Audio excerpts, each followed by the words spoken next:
Hello, आप सभी का स्वागत है वीडियो लेक्चर्स की सीरीज़ में, जिसमें हम एटॉमिक स्ट्रक्चर से रिलेटेड टॉपिक्स डिस्कस कर रहे थे। और हमने डाल्टन की एटॉमिक थ्योरी पढ़ी। उसके बाद में हमने डिस्कशन किया डिस्कवरी ऑफ इलेक्ट्रॉन पे, और उसके बाद में हमने देखा जे थॉमसन का प्लम पुडिंग मॉडल। और इसी सीरीज़ में आज हम कंटिन्यू करेंगे डिस्कवरी ऑफ प्रोटॉन। और डिस्कवरी ऑफ प्रोटॉन हम अगले लेक्चर में करेंगे। और इस लेक्चर में हम देखेंगे गोल्डस्टीन का एक्सपेरिमेंट। गोल्डस्टीन ने 1886 में एक एक्सपेरिमेंट किया था, जिस एक्सपेरिमेंट में उसने ये कंक्लूड किया कि एटम के अंदर पॉजिटिवली चार्ज पार्टिकल्स भी प्रेजेंट हैं। ठीक है, तो स्टार्ट करते हैं आज का वीडियो लेक्चर। तो गोल्डस्टीन ने 1886 में ये एक्सपेरिमेंट किया। ये एक्सपेरिमेंट कंडक्ट किया गोल्डस्टीन ने 1886 में यूजिंग डिस्चार्ज ट्यूब। अब ये डिस्चार्ज ट्यूब क्या है? ये है कैथोड रे ट्यूब, जो कि हमने सेकंड लेक्चर में भी पढ़ा था डिस्कवरी ऑफ इलेक्ट्रॉन में, कि सर विलियम क्रुक्स ने कैथोड रे ट्यूब यूज की थी, है ना। अभी आपको मैं फिगर दिखाता हूँ तो आपको याद आ जाएगा। कैथोड रे ट्यूब क्या होती है? एक ग्लास की ट्यूब होती है और उसके अंदर दो इलेक्ट्रोड्स लगे हुए होते हैं, और इस ट्यूब के अंदर एयर प्रेशर कैसा रखा जाता है? बहुत ही ज़्यादा लो। इसके अंदर से सारी की सारी एयर को ऑलमोस्ट रिमूव कर लिया जाता है और अंदर बहुत ही लो प्रेशर क्रिएट हो जाता है। ठीक है, तो एक इलेक्ट्रोड को जोड़ा बैटरी के पॉजिटिव टर्मिनल से और दूसरे इलेक्ट्रोड को जोड़ा बैटरी के नेगेटिव टर्मिनल से। ठीक है, तो ये तो था सेटअप सर विलियम क्रुक्स वाला, सेम टू सेम। पर इसमें क्या चेंज किया? गोल्डस्टीन ने क्या चेंज किया? तो देखो, सर विलियम क्रुक्स का कहाँ पे था फोकस? सारा फोकस था उनका कैथोड पे, कि कैथोड से कुछ रेज निकल रही हैं। पर गोल्डस्टीन ने सोचा कि हो सकता है एनोड से भी कुछ रेज निकल रही हो। तो गोल्डस्टीन का फोकस कहाँ पे था? एनोड पे। सर विलियम क्रुक्स ने बताया था कि कैथोड से कुछ रेज निकलती हैं, पर गोल्डस्टीन का फोकस कहाँ पे था? एनोड की तरफ, कि हो सकता है एनोड से भी कुछ रेज निकल रही हो। तो गोल्डस्टीन ने इन रेज को ऑब्जर्व करने की कोशिश की। उसने क्या काम किया? उसने कैथोड जो यूज किया इस एक्सपेरिमेंट में, उस कैथोड में छोटे छोटे छेद बना दिए। क्या किया? कैथोड में छेद बना दिए बहुत सारे। इस टाइप के कैथोड को बोलते हैं परफोरेटेड कैथोड या कैनाल कैथोड। ठीक है, तो उन्होंने छेद बना दिए कैथोड में बहुत सारे, और फिर सेम ही एक्सपेरिमेंट कंडक्ट किया। तो उन्होंने क्या देखा कि कैथोड से तो कुछ रेज निकल के जा रही हैं एनोड की तरफ, कैथोड से कुछ रेज निकल के एनोड की तरफ जा रही हैं, जैसे पिछले एक्सपेरिमेंट में भी निकल के गई थी कैथोड से निकल के। ओके, तो ये जो कैथोड से रेस निकल के जाती हैं एनोड की तरफ, उन्हें बोलते हैं कैथोड रेस। पर इस एक्सपेरिमेंट में अलग कंक्लूजन क्या निकला? इस एक्सपेरिमेंट में अलग बात ये निकली कि एनोड से भी कुछ रेस निकल रही थी। एनोड से भी कुछ रेस निकल के कैथोड की तरफ जा रही थी। एनोड से निकल के रेस कैथोड की तरफ जा रही थी, और कैथोड में जो यहाँ पे कैनाल्स बने हुए थे, छेद बने हुए थे, उन छेद से निकलने के बाद ये जो रेज एनोड से आई, वो रेस इन छेदों से निकली, और छेदों से निकलने के बाद पीछे रेड कलर का ग्लो प्रोड्यूस किया। कैथोड के पीछे रेड कलर का ग्लो प्रोड्यूस किया इन रेस ने। ठीक है, तो गोल्डस्टीन ने इस एक्सपेरिमेंट से क्या कंक्लूड किया? उसने कंक्लूड किया कि कैथोड से तो कुछ रेज निकल रही हैं, पर कैथोड से जो रेज निकल रही हैं उनके साथ ही साथ एनोड से भी कुछ रेज आ रही हैं, और एनोड से जो रेज आ रही हैं वो भी पार्टिकल्स ही हैं। वो भी कैसे हैं? पार्टिकल्स हैं, और उनका चार्ज कैसा है? पॉजिटिवली चार्ज पार्टिकल्स हैं। ठीक है, और इनका नेचर कैसा है? एकदम अपोजिट है कैथोड रेज से। इनका नेचर कैसा है? कैथोड रेज से बिल्कुल अपोजिट। तो अब थ्योरी को कवर करते हैं। अभी हमने देखा एक्सपेरिमेंटल पार्ट। तो यहाँ पे एक्सपेरिमेंटल सेटअप जो यूज किया इसने, वो सिमिलर था जो कि सर विलियम क्रुक्स ने यूज किया था। ठीक है, परंतु यहाँ पे गोल्डस्टीन का फोकस जो था वो था एनोड साइड पर, पॉजिटिव साइड पर। किधर की तरफ था गोल्डस्टीन का फोकस? इधर की तरफ, कि एनोड से भी शायद कुछ रेज निकल रही होंगी, रेदर देन कैथोड। कैथोड के मुकाबले इसका गोल्डस्टीन का फोकस कहाँ पे था? एनोड की तरफ था। ठीक है, अब हम कुछ की पॉइंट्स डिस्कस करते हैं इस एक्सपेरिमेंट के। पहला है परफोरेटेड कैथोड। तो कैथोड जो था गोल्डस्टीन ने उसे मॉडिफाई किया था। कैथोड कैसे किया? उसने मॉडिफाई किया इस एक्सपेरिमेंट के लिए, जिससे कि एनोड से निकलने वाली रेज कैथोड से पास हो सके। अब ऐसा उसने क्यों किया, इस चीज को डिस्कस करते हैं पहले। यहाँ पे हमारे पास सपोज एक एटम है, हमारे पास क्या है यहाँ पे? एटम।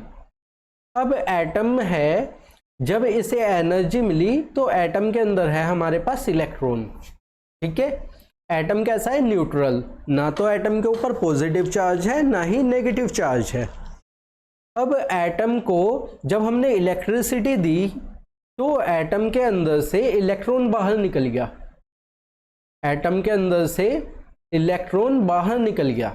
ठीक है, तो इलेक्ट्रॉन के पास कैसा होता है? Negative charge. इलेक्ट्रॉन कैसा चार्ज का होता है? Negative charge. और ये क्या था? पूरा का पूरा एटम न्यूट्रल था। तो अगर न्यूट्रल में से नेगेटिव चार्ज आप बाहर निकालो तो उसमें क्या बचेगा? पॉजिटिव चार्ज बचना चाहिए ना। यहाँ पे क्या हुआ? एटम के पास बचा पॉजिटिव चार्ज। तो इस टाइप के एटम को हम बोलते हैं आयन। क्या बोलते हैं? आयन। ठीक है, इस टाइप के एटम को जिसमें से कि इलेक्ट्रॉन बाहर निकल चुका है, उस एटम को हम क्या बोलते हैं? आयन। तो अब ध्यान से देखो इस एक्सपेरिमेंट में क्या हुआ होगा। इस एक्सपेरिमेंट में कुछ ऐसा हुआ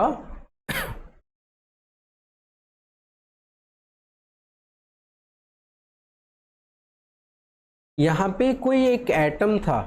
ठीक है, उसके पास इलेक्ट्रॉन था। यहां पे कैथोड से इलेक्ट्रॉन निकल के आया। कैथोड से क्या आया? इलेक्ट्रॉन।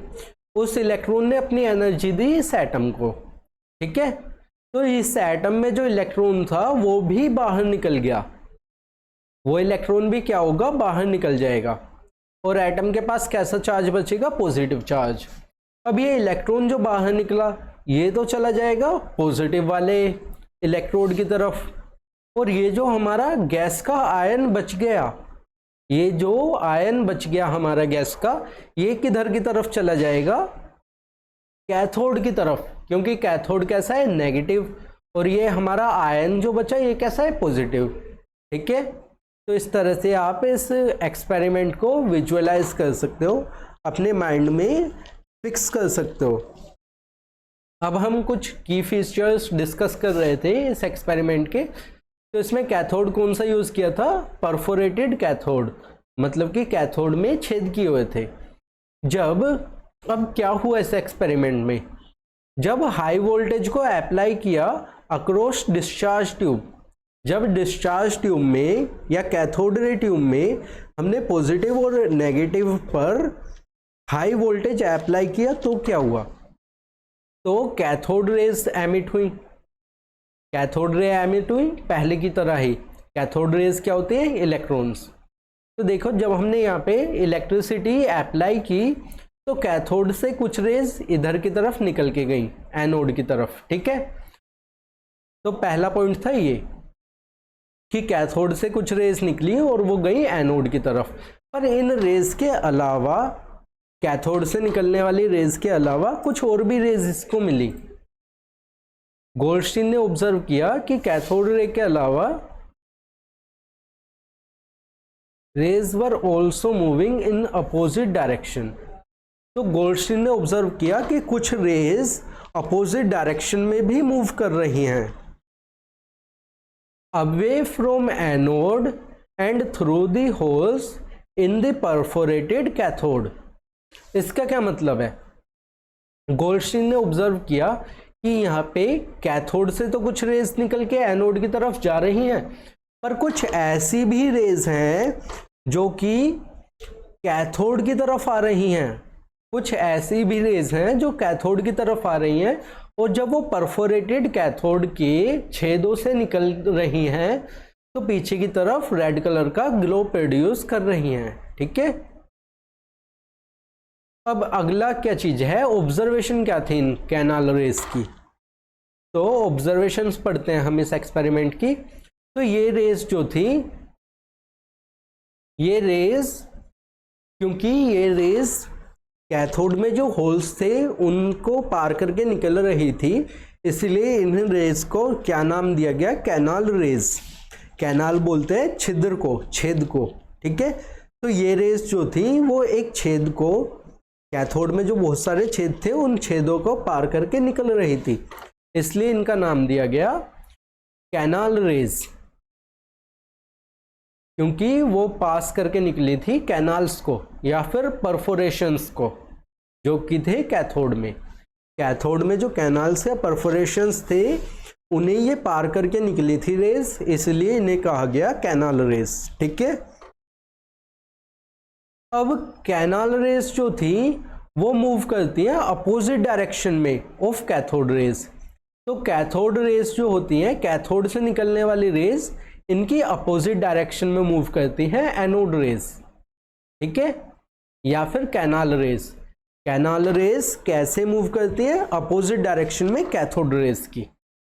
तो कैथोड रेज की अपोजिट डायरेक्शन में मूव करती हैं एनोड रेज, इंडिकेटिंग, इससे हम क्या इन्फरेंस निकालेंगे, क्या इंडिकेट होता है इससे, कि ये जो कैनाल रेज हैं इनके ऊपर कैसा चार्ज है, पॉजिटिव चार्ज। इन कैनाल रेज के ऊपर कैसा चार्ज है, पॉजिटिव चार्ज। ठीक है, अब इनकी कैरेक्टरिस्टिक्स पढ़ लेते हैं। तो कैरेक्टरिस्टिक्स में पहला तो आप अब तक जान ही चुके होंगे कि इनके ऊपर चार्ज कैसा है, पॉजिटिव चार्ज है। चार्ज कैसा है इन रेज पर, पॉजिटिव चार्ज। ठीक है, और इनका मास जो है, कैनाल रेज का मास वो होता है हैवी, ज्यादा हैवी होता है कैथोड रेज के मास से। ठीक है, आप खुद भी एक बार इमेजिन करके देखो इस चीज को कि आपके पास एक एटम था और एटम के अंदर एक छोटा सा इलेक्ट्रॉन था। एटम के अंदर से इलेक्ट्रॉन बाहर निकल गया, एटम के अंदर से इलेक्ट्रॉन बाहर निकल गया, तो एटम पे आ गया पॉजिटिव चार्ज, इलेक्ट्रॉन है हमारा नेगेटिव चार्ज। तो ये पूरा का पूरा एटम है कैनाल रेस के अंदर, क्या है, ये पूरा का पूरा एटम है कैनाल रेस के अंदर। और कैथोड रेस के अंदर क्या है, ये छोटा सा पार्टिकल, छोटा सा इलेक्ट्रॉन। तो भारी कौन सी होंगी, कैनाल रेस भारी होंगी, क्योंकि उनके अंदर पूरा का पूरा आयन प्रेजेंट है, पॉजिटिव चार्ज्ड एटम प्रेजेंट है। और यहां पे क्या है, कैथोड रेज में, ये है कैथोड रेज में और ये है कैनाल रेज में। कैनाल रेज में इतना बड़ा पार्टिकल है, इतना बड़ा एटम है, पॉजिटिवली चार्ज्ड आयन, और कैथोड रेज में क्या है, इतना छोटा सा इलेक्ट्रॉन। तो कैनाल रेज भारी होती हैं और कैथोड रेज हल्की होती हैं। ठीक है, तो कैथोड रेज जो हैं उनसे भारी होती है canal raise, indicating that they were associated with heavier positive particles. तो इससे क्या इन्फरेंस निकलता है कि कैनाल रेज जो हैं वो किससे एसोसिएटेड हैं, किससे उनका या रिश्तेदारी है, किससे रिलेटेड हैं, वो पॉजिटिवली चार्ज हैवी पार्टिकल्स से रिलेटेड हैं। ठीक है, अब हम देखते हैं डिपेंडेंस ऑफ गैस कि हमने ये तो देखा कि इस एक्सपेरिमेंट में क्या किया था। इसके अंदर एक गैस है जो कि बहुत ही ज़्यादा लोअर प्रेशर पे है, ऑलमोस्ट अंदर वैक्यूम है, ऑलमोस्ट वैक्यूम है, पर थोड़े से अमाउंट में गैस है। तो इस गैस का भी इफेक्ट पड़ता है, कैनाल रेज को इफेक्ट करती है इस गैस का नेचर। ये गैस चेंज करने पे कैनाल रेज का नेचर चेंज हो रहा था। जब वो इलेक्ट्रिक फील्ड लगा के डिफ्लेक्शन देख रहे थे साइंटिस्ट, गोल्डस्टीन ने जब इलेक्ट्रिक फील्ड लगा के डिफ्लेक्शन देखा, किसका, एनोड रेज का या कैनाल रेज का डिफ्लेक्शन देखा, तो उन्होंने ऑब्जर्व किया कि अलग अलग गैसेस लेने पे अलग अलग डिफ्लेक्शन आता है। तो इससे उन्होंने बताया कि अलग अलग गैसेस जब हम ले रहे हैं तो जो पॉजिटिव पार्टिकल है वो अलग टाइप का मिल रहा है हमें, ठीक है। तो nature of canal raise depended on type of gas in the discharge tube, ठीक है। तो डिस्चार्ज ट्यूब में कौन सी गैस भरी हुई है उस पर डिपेंड करता है कि कैनाल रेज का नेचर कैसा होगा। कैनाल रेज के पार्टिकल भारी होंगे या हल्के होंगे, ठीक है। ये गैस पे डिपेंड कर रहा था। अब जब उन्होंने हाइड्रोजन गैस ली तो उन्हें मिला सबसे हल्का आयन, ठीक है। हाइड्रोजन गैस लेने पे उन्हें सबसे हल्का पॉजिटिव आयन मिला, जिसे बाद में रदरफोर्ड ने भी डिस्कवर किया था अपने अलग एक्सपेरिमेंट में, जिस एक्सपेरिमेंट को हम नेक्स्ट लेक्चर में डिस्कस करेंगे, और उसका नाम दिया था प्रोटॉन। तो प्रोटॉन की डिस्कवरी का बेस भी कहाँ से रखा गया, इस ही एक्सपेरिमेंट से रखा गया। तो जब हमने हाइड्रोजन गैस ली एक्सपेरिमेंट में, तो जो प्रोड्यूस हुई थी, जो कैनाल रेज प्रोड्यूस हुई थी, उसमें पॉजिटिवली चार्ज पार्टिकल्स थे। वो भी कौन से? लाइटेस्ट, सबसे हल्के पॉजिटिव चार्ज पार्टिकल्स कब प्रोड्यूस हुए? जब कैथोड रे ट्यूब में क्या लिया? Hydrogen gas. इन्हीं पार्टिकल्स को बाद में आइडेंटिफाई किया गया था प्रोटॉन की तरह।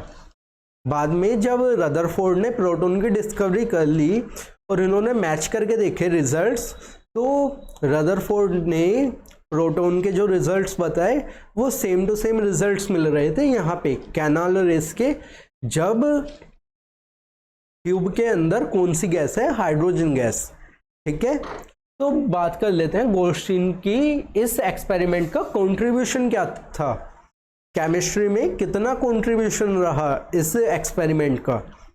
तो इस एक्सपेरिमेंट ने सबसे पहले तो डिस्कवरी की कैनाल रेज की, या फिर इन्हें हम किस नाम से जानते हैं? एनोड रेज, ठीक है। ये क्या होते हैं? ये होती है स्ट्रीम किस चीज की? पॉजिटिवली चार्ज पार्टिकल्स की, जो कि मूव करते हैं अपोजिट डायरेक्शन में कैथोड रेज की, ठीक है। तो यहाँ पे सबसे पहले डिस्कवरी थी एनोड रेज की डिस्कवरी। एनोड रेज पार्टिकल्स होते हैं, पार्टिकल्स की एक स्ट्रीम होती है, एक धारा, एक फ्लो पार्टिकल्स का, जो कि किस डायरेक्शन में ट्रेवल करता है? पॉजिटिव से नेगेटिव की डायरेक्शन में, ठीक है। His work was one of the first pieces of evidence showing that atom contained positively charged components in addition to electrons। तो ये पहला पीस ऑफ वर्क था जिसने ये इंफॉर्मेशन प्रोवाइड की कि एटम के अंदर इलेक्ट्रॉन्स के अलावा पॉजिटिवली चार्ज पार्टिकल्स भी प्रेजेंट हैं, पॉजिटिवली चार्ज पार्ट भी प्रेजेंट है एटम के अंदर। तो ये वो एक्सपेरिमेंट था, पहला एक्सपेरिमेंट, जिसने ये प्रूव किया कि नेगेटिवली चार्ज पार्टिकल्स के अलावा पॉजिटिवली चार्ज पार्टिकल्स भी प्रेजेंट हैं एटम के अंदर, ठीक है। तो कैनाल रेज जो थी वो पॉजिटिवली चार्ज पार्टिकल्स से मिलके बनी होती हैं, that were formed when gas atom in the tube lost electron. तो ये कैसे बनते हैं? ये वाले पॉजिटिवली चार्ज पार्टिकल्स कैसे बनते हैं? वो बनते हैं जब गैस का एटम अपना इलेक्ट्रॉन लूज कर देता है। ये गैस का एटम था, इसमें से अगर इलेक्ट्रॉन बाहर निकल गया जिसके पास नेगेटिव चार्ज है, तो इस एटम के पास क्या बचा? पॉजिटिव चार्ज, ठीक है। तो इस तरह से बनते हैं हमारे ये positively charged ions, positively charged ions, ठीक है। The remain positive ion formed the canal rays. जब ऐसे बहुत सारे पॉजिटिव आयंस एक साथ मिल जाते हैं तो वो एक स्ट्रीम फॉर्म कर लेते हैं पार्टिकल्स की, जिसे हम बोलते हैं कैनाल रेस या एनोड रेस, ठीक है। अब दूसरा कंट्रीब्यूशन क्या था कि इसने इंट्रोडक्शन किया, ये एक तरह से कंसिडर किया जाता है introduction to the discovery of proton. ठीक है, जो कि मैं इस लेक्चर में भी कर रहा हूँ। मुझे पढ़ाना तो था प्रोटॉन की डिस्कवरी, पर मैं आपको पहले ये एक्सपेरिमेंट पढ़ा रहा हूँ। यानी कि मैं क्या काम कर रहा हूँ, प्रोटॉन की डिस्कवरी को इंट्रोड्यूस कर रहा हूँ इस एक्सपेरिमेंट से। ठीक है, तो introduction to the discovery of proton, इस एक्सपेरिमेंट को आप कह सकते हो ऐसा। ऑल्दो यद्यपि गोल्डस्टीन जो था उसने स्पेसिफिकली आइडेंटिफाई नहीं किया था प्रोटॉन को, पर तब भी ये डिस्कवरी जो है कैनाल रेस की, ये काफ़ी एविडेंटली लीड करती है discovery of positive charge particles को। ठीक है, तो इस डिस्कवरी ने क्या लीड किया, रियलाइजेशन। इस डिस्कवरी के बाद साइंटिस्टों ने रियलाइज किया कि एटम के अंदर पॉजिटिवली चार्ज पार्टिकल्स भी हो सकते हैं, और ये जो पॉजिटिव रेज हैं इनके अंदर क्या है, प्रोटॉन्स हैं, जब आप गैस यूज कर रहे हो, हाइड्रोजन गैस। ठीक है, तो बाद में क्या काम किया, अर्नस्ट रदरफोर्ड ने एक्सपेरिमेंटली कंफर्म किया existence of proton as a fundamental particle in 1917। तो बाद में 1917 में अर्नस्ट रदरफोर्ड ने इस बात को कंफर्म भी किया कि एटम के अंदर पॉजिटिवली चार्ज पार्टिकल्स भी प्रेजेंट हैं। और जैसा कि आप समझ सकते हो, क्योंकि इस एक्सपेरिमेंट ने हमें बताया पॉजिटिवली चार्ज पार्टिकल्स के एग्जिस्टेंस के बारे में, तो आप ये भी बोल सकते हो कि इस एक्सपेरिमेंट ने एक बहुत ही ज़्यादा बड़ा कंट्रीब्यूशन दिया किस चीज़ में, अंडरस्टैंडिंग ऑफ एटॉमिक स्ट्रक्चर में। ठीक है, एटॉमिक स्ट्रक्चर की अंडरस्टैंडिंग में भी इसने बहुत ही ज़्यादा कंट्रीब्यूशन दिया, क्योंकि गोल्डस्टीन के एक्सपेरिमेंट से पहले क्या माना जाता था कि एटम क्या है, इनडिविजिबल, एटम को डिवाइड नहीं किया जा सकता। पर फिर बाद में एटम को इलेक्ट्रॉन में डिवाइड कर सकते थे, और अब इलेक्ट्रॉन में ये भी पता चला कि और भी पॉजिटिव पार्टिकल्स प्रेजेंट हो सकते हैं। ठीक है, तो इस एक्सपेरिमेंट ने फाउंडेशन प्रोवाइड की बाकी के एक्सपेरिमेंट्स के लिए। कौन कौन से एक्सपेरिमेंट, जे थॉमसन का एक्सपेरिमेंट जिसने कि इलेक्ट्रॉन की डिस्कवरी की, जो कि हम पिछले लेक्चर में पढ़ चुके हैं, है ना, और अर्नस्ट रदरफोर्ड का एक्सपेरिमेंट जिसने प्रोटॉन की डिस्कवरी की, जिसे हम अगले लेक्चर में पढ़ेंगे, और रदरफोर्ड का ही atomic model, nuclear model of atom, उसकी भी डिस्कवरी की, जो आपकी बुनियाद थी, बेस था, वो यही एक्सपेरिमेंट आप मान सकते हो, क्योंकि इसी एक्सपेरिमेंट ने बताया है कि एटम में पॉजिटिवली चार्ज पार्टिकल्स भी हैं। अब एक क्विकली कंपैरिजन कर लेते हैं कैथोड रेज का इन रेज के साथ, एनोड रेज के साथ। तो कैथोड रेज कैसी होती है, उन पे होता है नेगेटिवली चार्ज्ड इलेक्ट्रॉन्स होती हैं। कैथोड रेज क्या है, वो है स्ट्रीम्स, धारा है पूरी नेगेटिवली चार्ज्ड इलेक्ट्रॉन्स की, जो कि मूव करते हैं कहाँ से, कैथोड से एनोड की तरफ। और कैनाल रेज या फिर एनोड रेज क्या है, वो है कि एनोड की साइड से कुछ पार्टिकल्स की स्ट्रीम, जो कि पॉजिटिवली चार्ज पार्टिकल्स हैं, वो कैथोड की तरफ ट्रेवल करती है अपोजिट डायरेक्शन में कैथोड रेज की। यहाँ पे ये पॉजिटिवली चार्ज्ड आयंस की स्ट्रीम होती है, और ये मूव किस डायरेक्शन में करते हैं, opposite direction from anode to cathode. ठीक है, तो ये एनोड से कैथोड की तरफ मूव करती हैं। तो इस लेक्चर में सिर्फ इतना ही रखते हैं, अगले लेक्चर में हम डिस्कस करेंगे डिस्कवरी ऑफ प्रोटॉन।